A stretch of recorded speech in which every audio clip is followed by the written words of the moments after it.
Demar, aparentemente a moto traz um desafogo ao trânsito e faz velocidade, faz o escoamento mais rápido, mas também dá uma herança que é essa do acidente. Como é que a gente pode simplificar esta situação? Boa tarde, Roberto. Boa tarde a todos.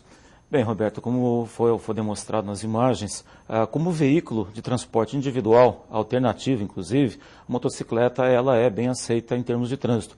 Porém, o que está acontecendo no Brasil é que não está tendo uma regra de controle desse fluxo, desse aumento de veículos que são injetados nas vias públicas. O próprio poder público, no caso local, tem uma limitação para poder trabalhar a regulamentação dos veículos, ele não tem poder para criar algumas normas e disso decorre o resultado final, acidente. Então, quer dizer, é um mix de questões econômicas, administrativas, pessoais também, envolve a formação do condutor, né? O condutor, ainda que ele tenha aquela formação tradicional, fazer o 8, andar na linha reta, essa não é mais a realidade. Então, o que está faltando aí realmente é um redimensionamento de todo esse sistema, que vai da gestão da formação até a condução e a fiscalização na via pública. Você está falando em gestão da formação do motociclista ou do homem que vai dirigir carro.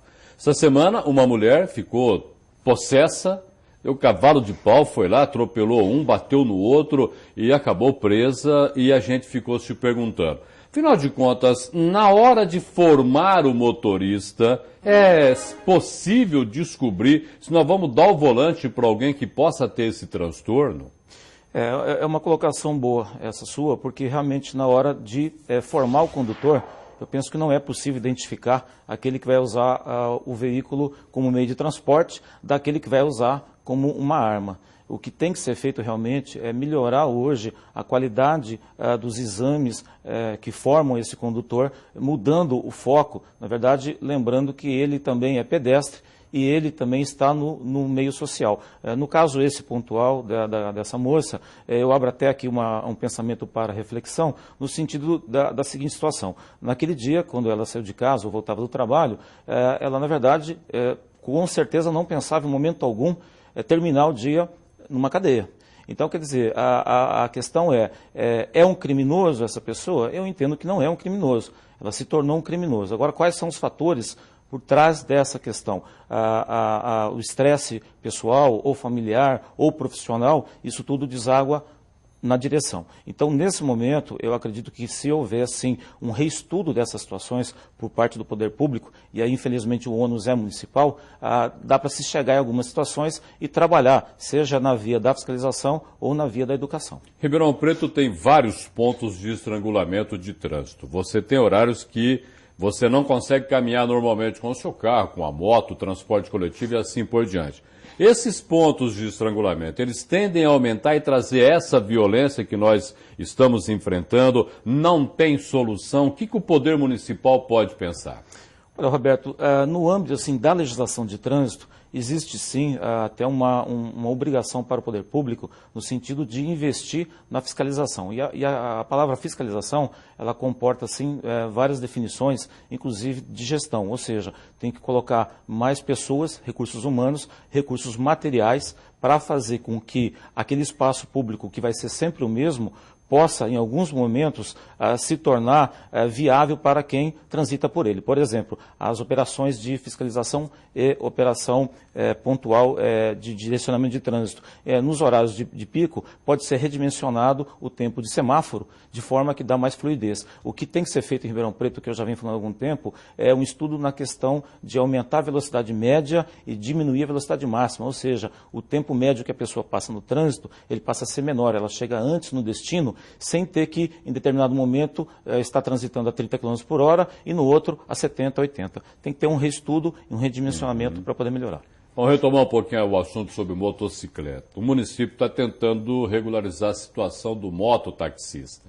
Tem jeito isso? Não tem? Paris tem um trabalho já a esse respeito, outras cidades da Europa também, mas numa outra dimensão. O que precisa ser feito em Ribeirão Preto?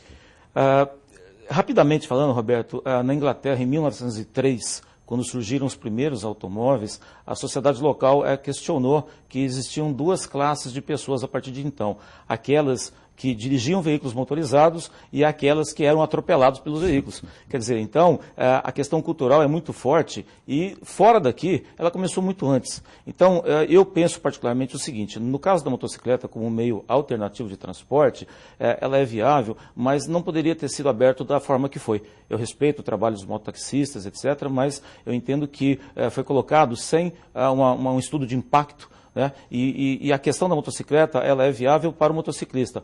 Para o condutor do veículo automóvel, caminhão e ônibus, é um grande atrapalho. Então, eu acho que tem que ser feito um reestudo e essa liberação da maneira que está sendo, ela está sendo negativa, ela vai continuar, vai aumentar o número de acidentes e o número de vítimas, infelizmente. Para a gente encerrar a nossa conversa, nesse atual momento, tem sentido existir a Transerp como ela é apresentada?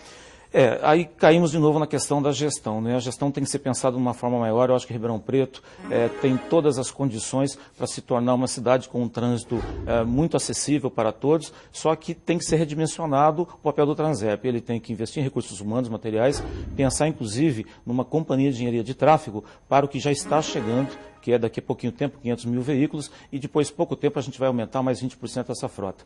Tem que ser revista essa situação, na minha visão.